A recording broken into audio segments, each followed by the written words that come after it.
Mr. Chairman. Osha? Thank you. I, Awa Sanneh, I, Awa Sanneh, do swear that do swear that I will speak the truth, I will speak the truth, the whole truth, the whole truth, and nothing but the truth. and nothing but the truth. So help me God.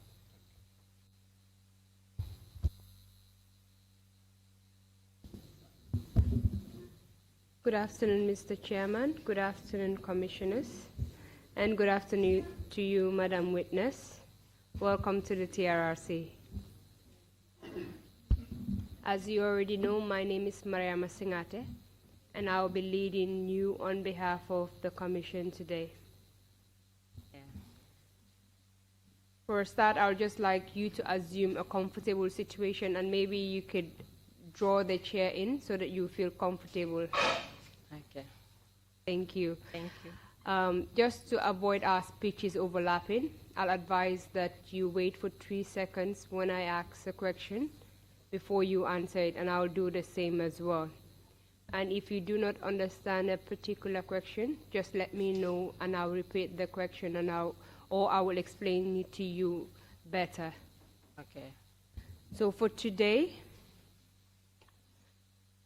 we're going to discuss the incident of April 10 with respect to your late husband and the impact it has had on you and your family.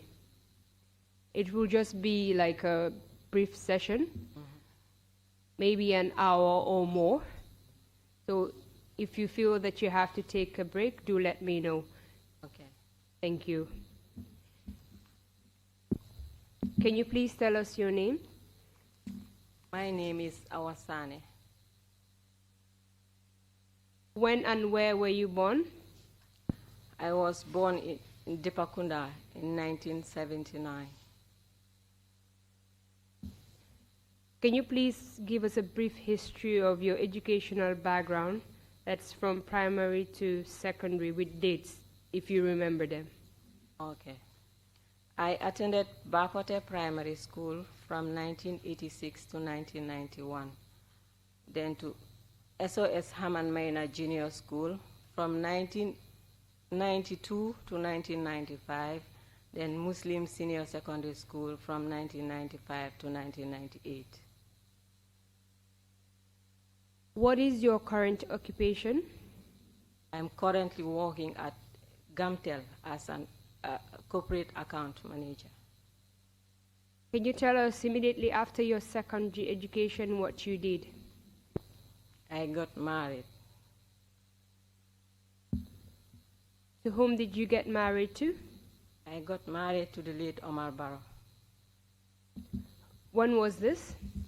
In October 1998, the same year I finished my secondary school. Can you please just tell us briefly who Omar Barrow was as a person? Okay.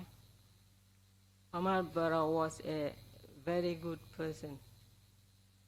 He was so kind, a caring husband, a good son, a very good person. He was jovial, always playing with everybody, a very hard-working person. Yeah. Can you please tell us what his occupation was? He was working as a journalist at the Sud FM, Banjul, and at the same time a Red Cross volunteer. For how long were you married to Omar Barrow? We were married for 1 year, 6 months before his death. Can you please tell us the circumstances surrounding his death? Yeah, it was on the 10th of April, Monday morning. He told me that he was going to Red Cross then because there was students were going to do a peaceful demonstration. And he was part of the emergency response team of the Gambia Red Cross Society. And he was going there to do first aid, to render first aid service. Because normally when events happen, the emergency response team of the Gambia Red Cross Society will be there in anticipation of any happening. You mentioned that it was on the 10th of April, Monday morning. Yeah. Do you know what year that was? It was 2000. And you said that he got up in the morning and told you that he was going to the Red Cross. Was there anything that was happening on that particular day? Yes, he told me that students were doing a peaceful march. So as a Red Crosser, he will be there with his colleagues to go, because normally where there is gathering, they will always be there in case of any emergency.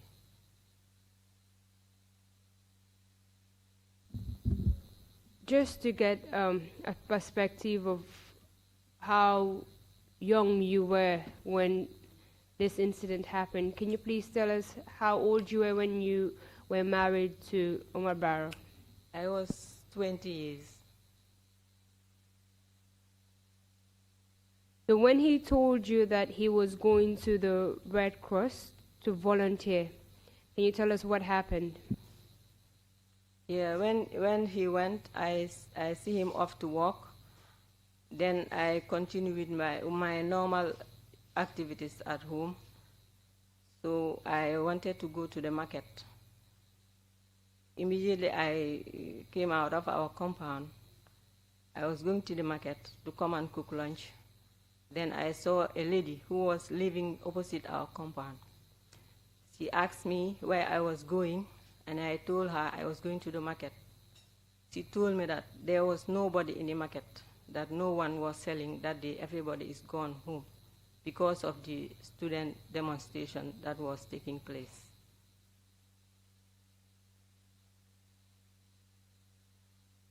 At that point, did you know how serious this demonstration was?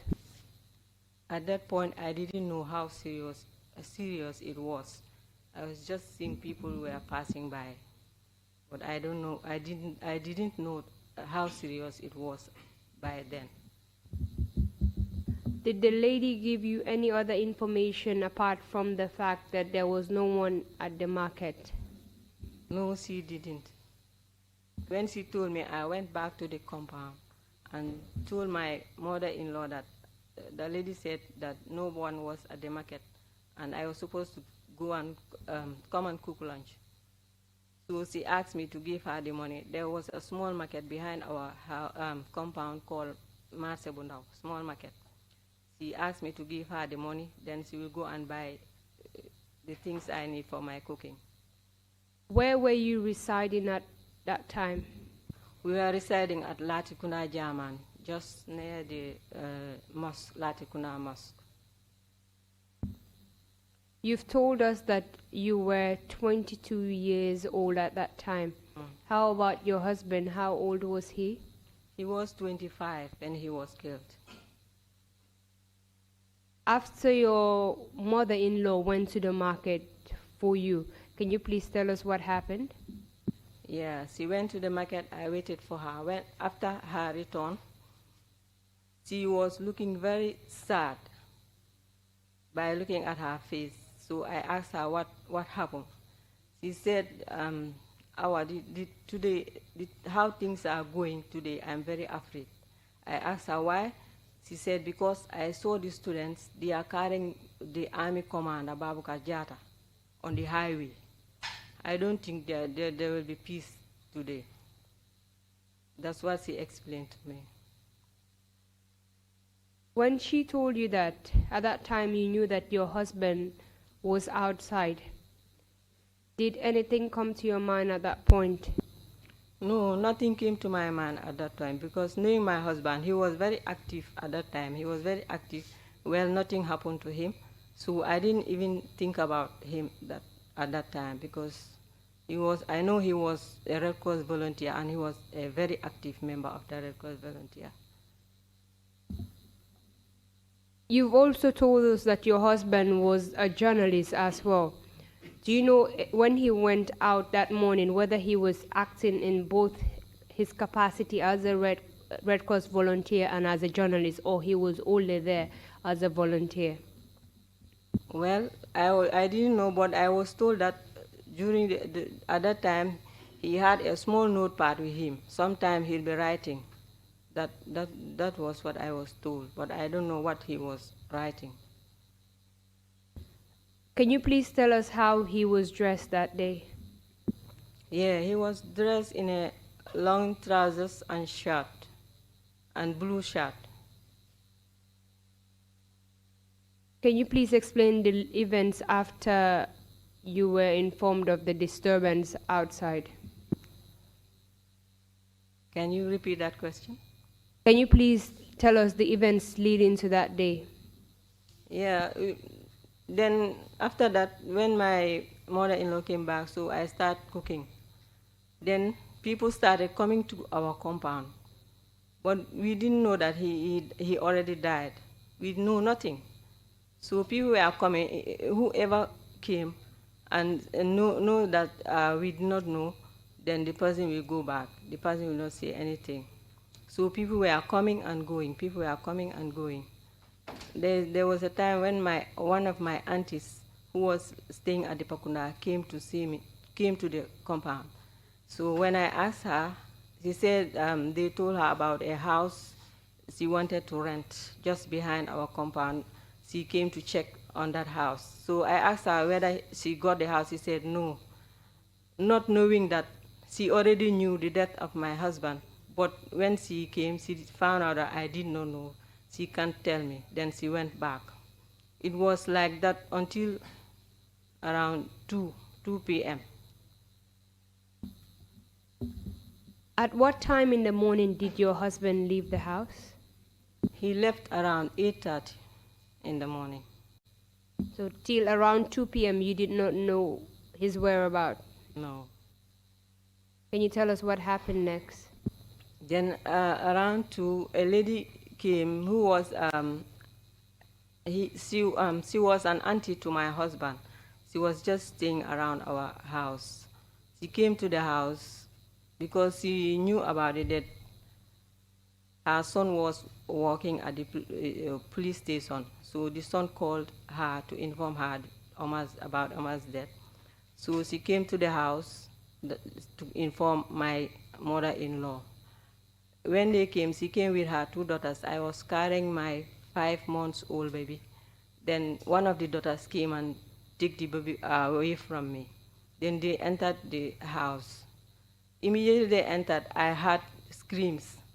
They were crying. So I went to find out what the problem was, and my mother-in-law told me they killed my son. I asked her, which son? She said they killed Pa Omar. That's my husband. So I told her, Pa Omar, no, that is not possible. Pa Omar cannot die. He's not dead. That's not true. I went with him until, when he was going to work, I went with him until outside. He cannot die. Just like that. It's not true.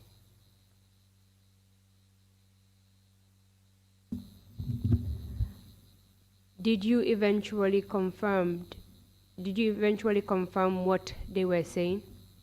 Yeah, just a while later, there and then, two people from the Gambia Red Cross, they were his colleagues. They came. Immediately they entered. I scolded one of them. I asked him, tell me, what's happening with my husband? Is Omar dead? He told me, no, Omar is not dead. Just calm down. It's true that they shot him, but right now he's in the theater. They are operating on him. At around 6 o'clock, I'll call you. You will talk to him.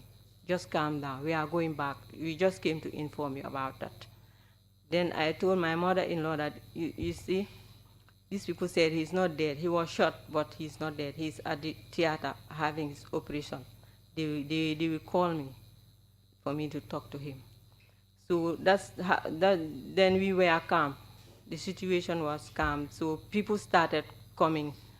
we are asking whether what they heard was true, that they heard Omar Barrow is dead.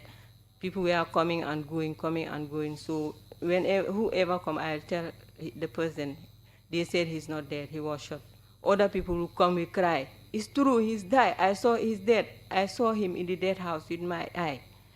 I saw him. People are coming. Some will say, I saw him, he's dead. I saw his body lifeless. Some will say, I saw him when he was being carried by the ambulance. People will come saying different things. So we were there until around 6 o'clock. When I heard horns of vehicles, because I was emotionally imbalanced, so I just ran out. I went out to the main road. Immediately I went outside, I saw fleet of Red Cross cars from the junction up to our gate. Immediately I saw one of his colleagues. He was also a relation to me. I scolded at him. I asked him, tell me, what's happening with Omar? Is he dead? Then the moment he started telling me to take heart, that God is in control, then I make a very loud scream and I passed out. I didn't know what was happening again.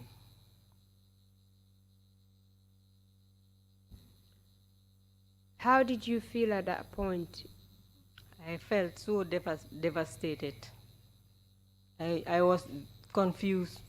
Everything was mixed up in my mind. I was very young. I don't understand.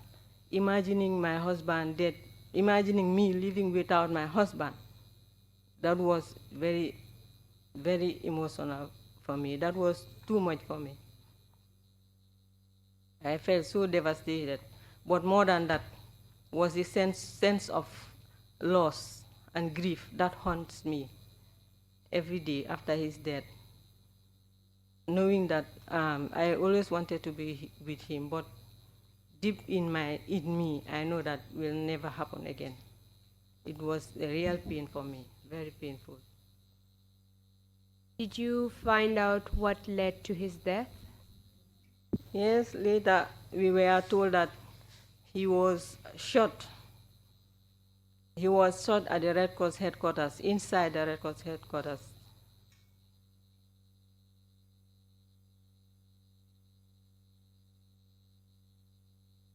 You did share an old Observer article dated the 11th of April 2000.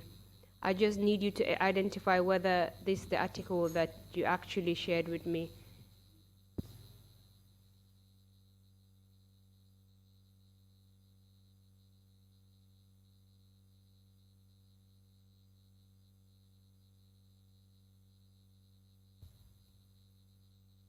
Yeah, that's the article.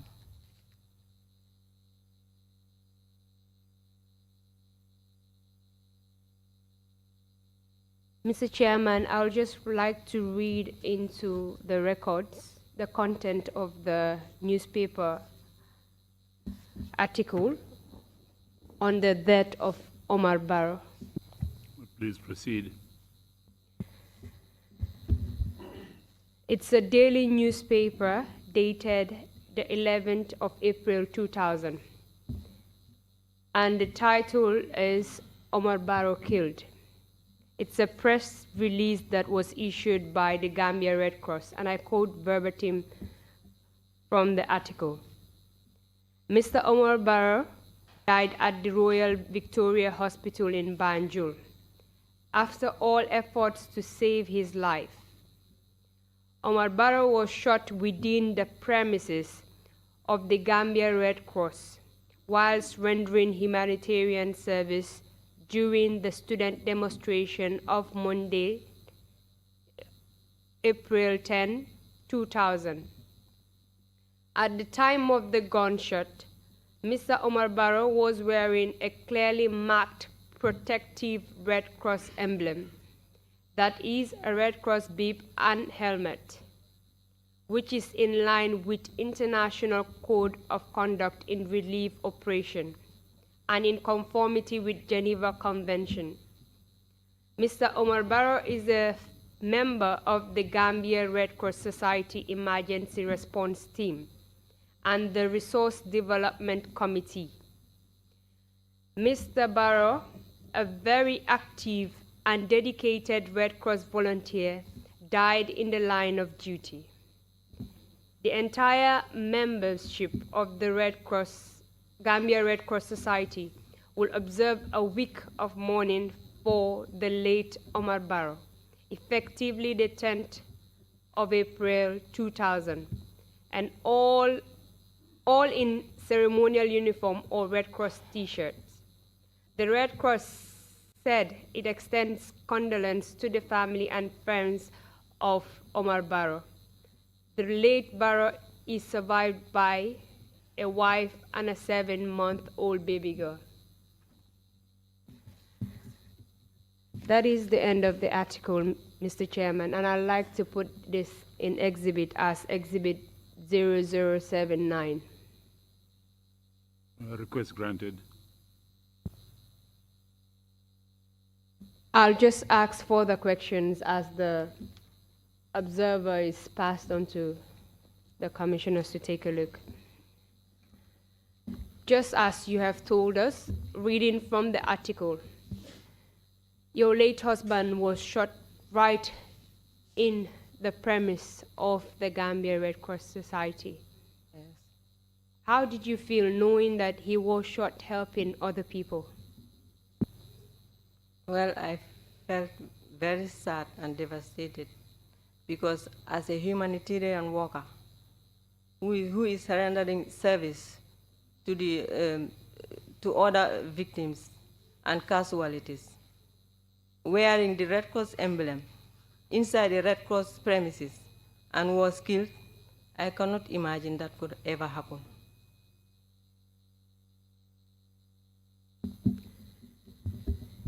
Did you get the chance to see his body after he was shot? Yes, on the third day, that was on the 12th of April, I went to the dead house. That's the day he was supposed to be buried. So I went to the dead house to pay my respect.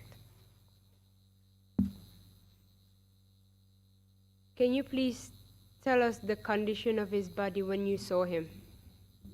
Yes, when I entered, his face was facing the wall of the dead house.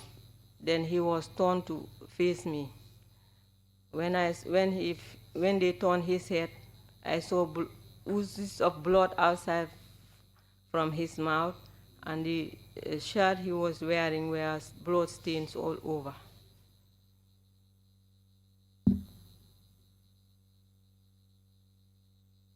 At that point, when you saw him lying there helplessly, how did you feel?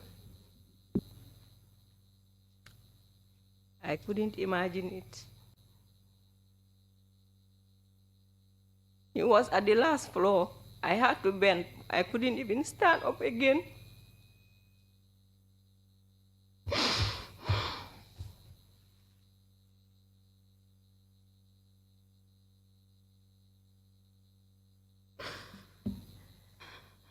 Madam Sanneh, can you please just take a sip of water?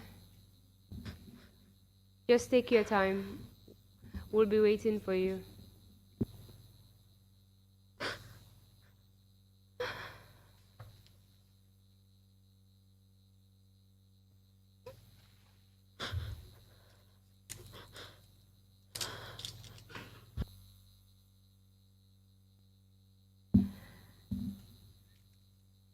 I just want to apologize for making you relive this moment all over again.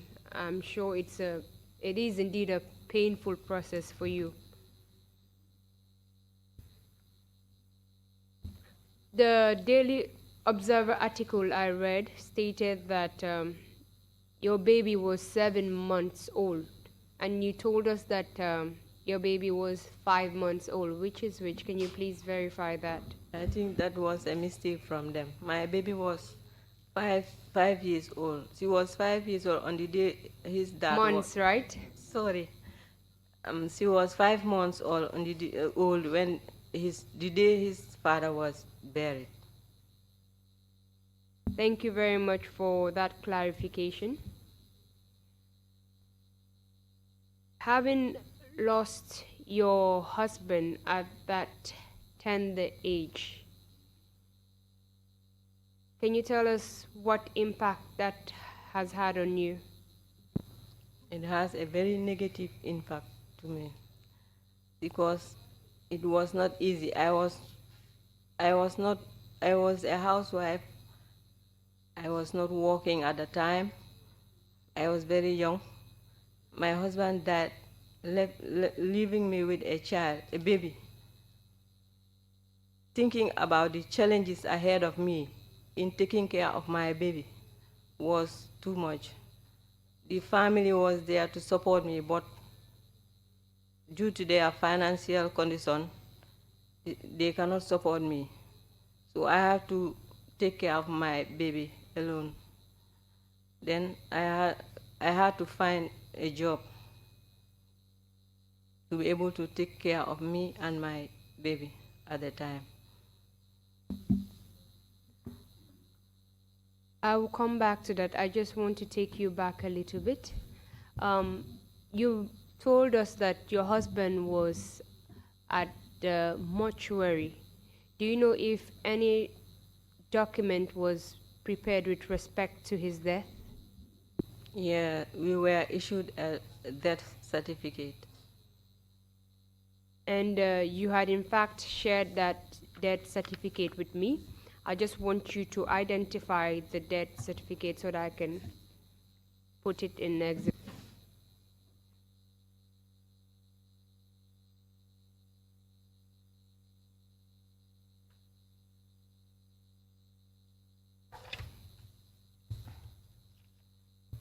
Yes, that's the death certificate.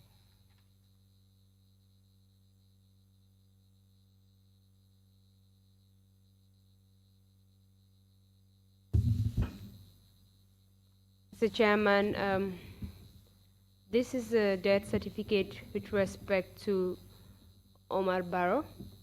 I will want to put it in exhibit as well. The first one will be 0079.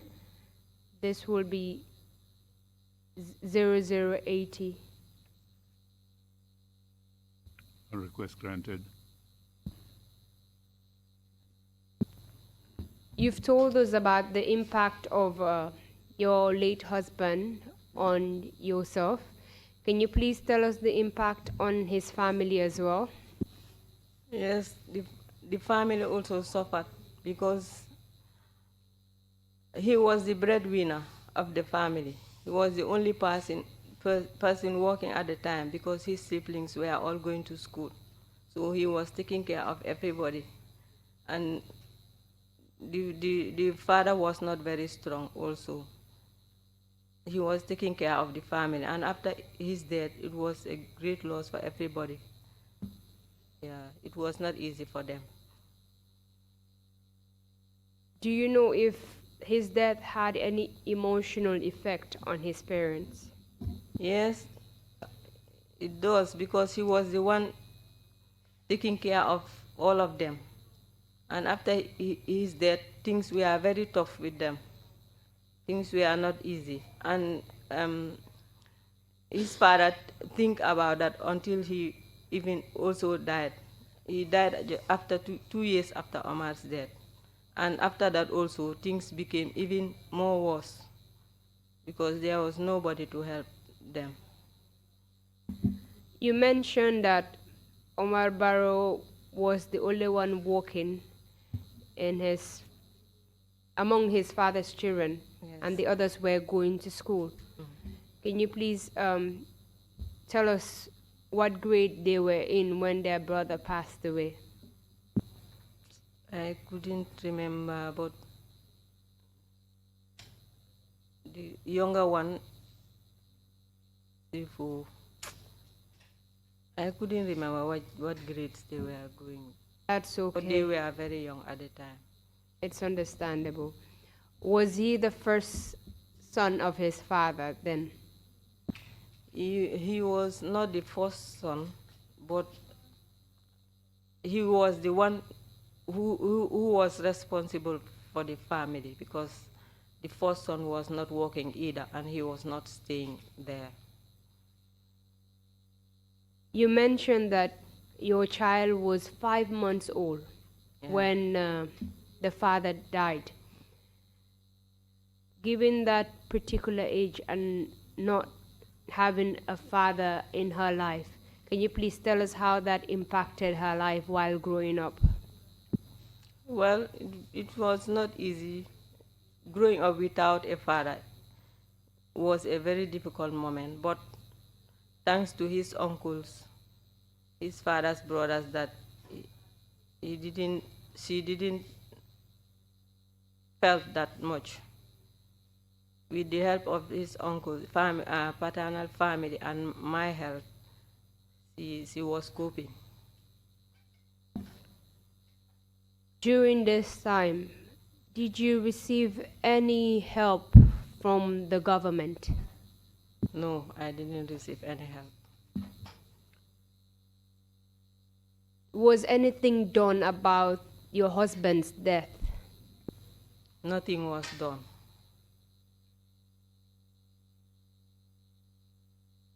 Do you know if they identified the people that shot your husband?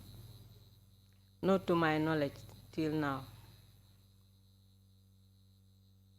How do you feel like knowing that your husband was shot during a student demonstration and nothing was done about it? I feel very bad indeed, because killing somebody's loved one who was taking care of everybody, who was the breadwinner to the family, killing that person was a great loss for the family, and nothing was ever done. No assistance from the government, no justice, nothing.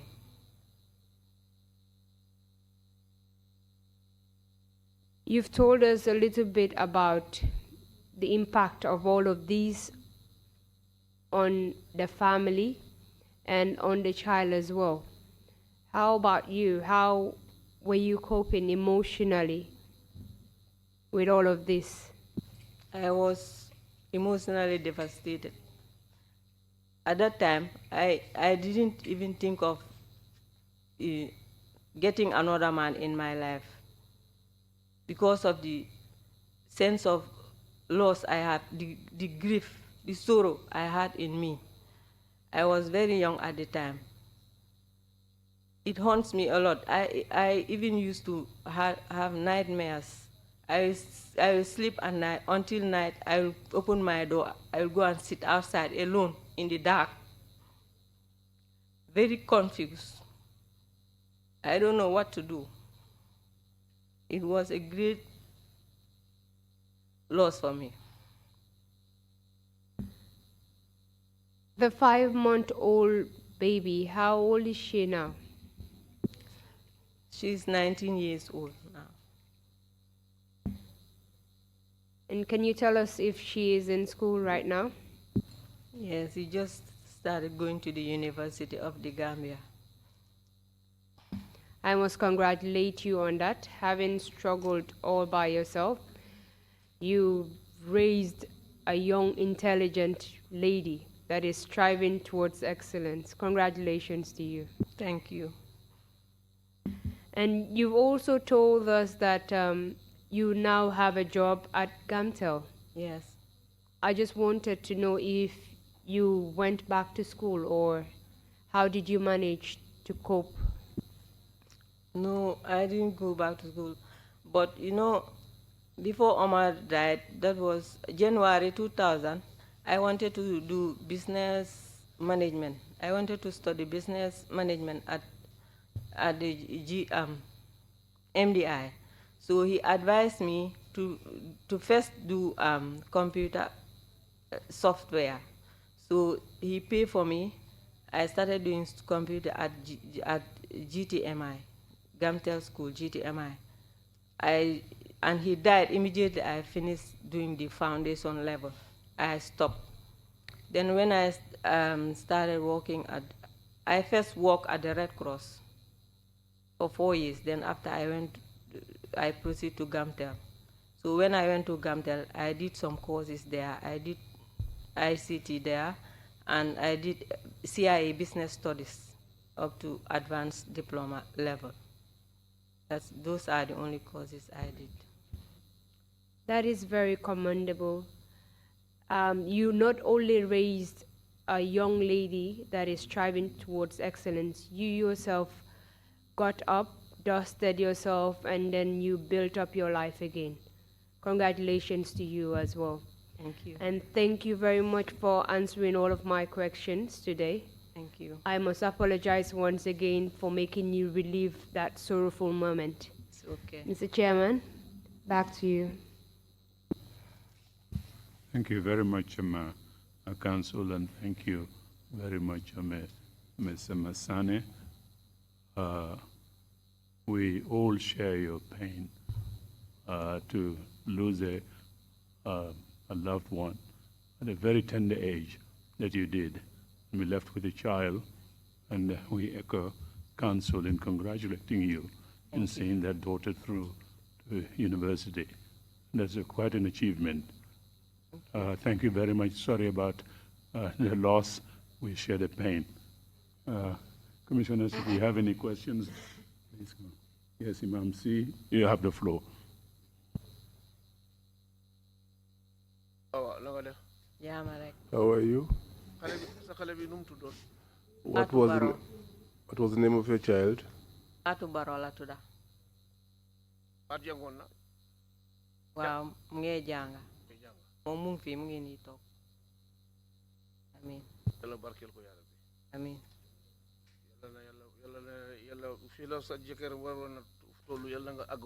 Amin ya. Amin. Thank you, Imam C. Commissioner Carr, you have the floor, please. Thank you, Chairman. I just want to find out, how is he funding her education at the university? I'm still struggling. Even now, I'm owing areas for last semester, and she's starting the second semester. I'm still struggling with her education. Thank you. Thank you. Thank you very much. If there are no further questions, you have any concluding remarks to make? Ms. Sanneh, if you do, please proceed. Thank you. I'm you.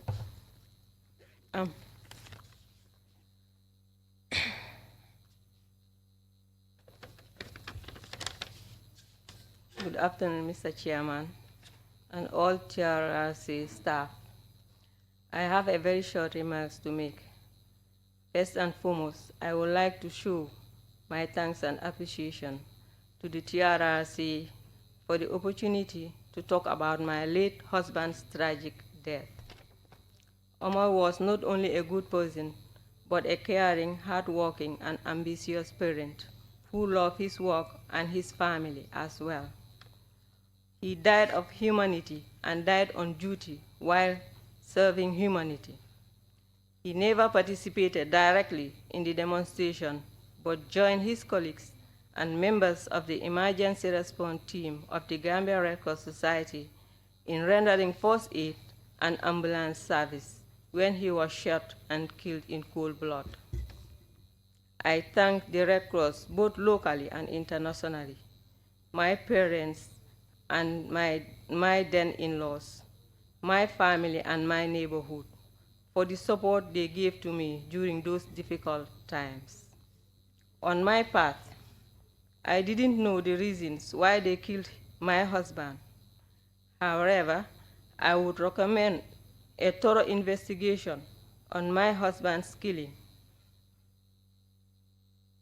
and train the security personnel, particularly